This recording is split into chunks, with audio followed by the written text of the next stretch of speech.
Comrades, friends, patriots, umkhonto wesizwe amandla. Comrade, ake sixoxe le ethi sithini thina njengomkhonto wesizwe phathi uma sikhuluma nabantu base South Africa. Kubalekile kuma volunteer ukuthi azi. 1, sikhuluma ngo 2/3 majority or 1 or 2/3 majority. Sithi thina we want a national referendum. Yini national referendum? Sitaguqulwa imithetho from imithetho esuka kwi-Roman Dutch laws. Silethe emthethweni yethu thina abantu abamnyama esiyimajority eSouth Africa. Why kufanele sibe national referendum? Ukuze sikwazi uku-addressa i-social justice of land.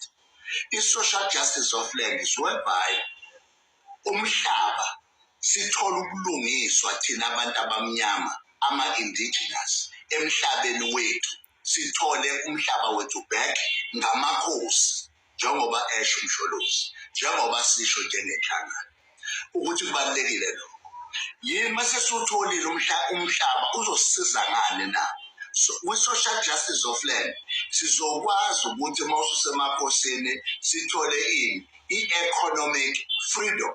Ngoba njengamanje if asinamhlaba, why yipi economy esikhuluma ngayo? Whoever ukhuluma nge-economic growth akakhulume ngathi ngoba sinawo umhlaba. Now-ke asibuyele enye ethi asithole i-2/3 majority. Kufanele silungise into ye-constitution. Constitution yethu is not appropriate. Kanjani na? Because isanikeza amalungelo abantu abacindezele omunye ilungelo futhi elifanayo nalo cindezele. Kanjani na? Uma uhlukumeza umuntu, lo muntu futhi ohlukumezile usenalo futhi ilungelo. Hayi ukuthi akasela, although yena infringe i-right yomunye umuntu. So ilento esishoyo ke thina njengelokhu ngoba lento sibuka ye-domestic violence, ama-GBV akhozwa ukuthi wona ama-offenders asene-right futhi. So ingakho sekushintshwe le mthetho. Free education, free compulsory and decolonized education, and 1 military training. Sisho njalo nje. Ufika abantu batshele lento esishoyo. Create decent jobs and scrap this EPWP, exploitation of workers. Uyibhekelele abantu baqashwe sibathole umsebenzi obalulekile no decent, onempesheni, onama-benefits nakho konke. Now bese uphinde uyabadeveloper ngokwe-skills ezweni lakho ukuze bakwazi bona ukuyi-capacitator ey'ntweni abafuna ukuzenza kwi-country. Right?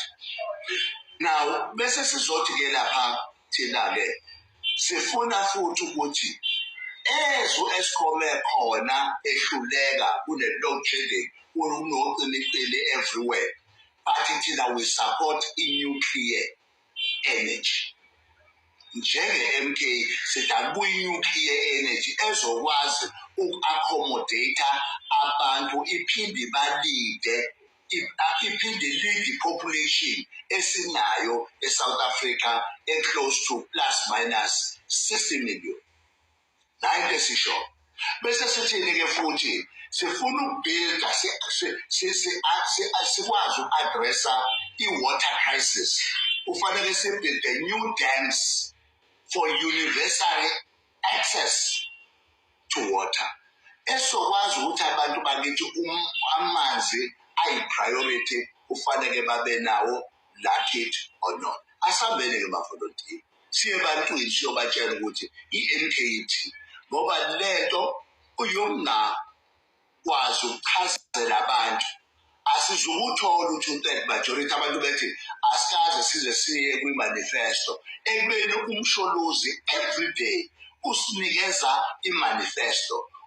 Kahle kahle i-manifesto ye-MK okokuqala ukuthi itholakale enhlizweni yomuntu, ingayi komenyezelwa eMoses Mabheki. Siyayifila i-manifesto ye-MK, asiyilalela, sixoxelwa, siyayizwa ngama-pains egazi lomuntu omnyama.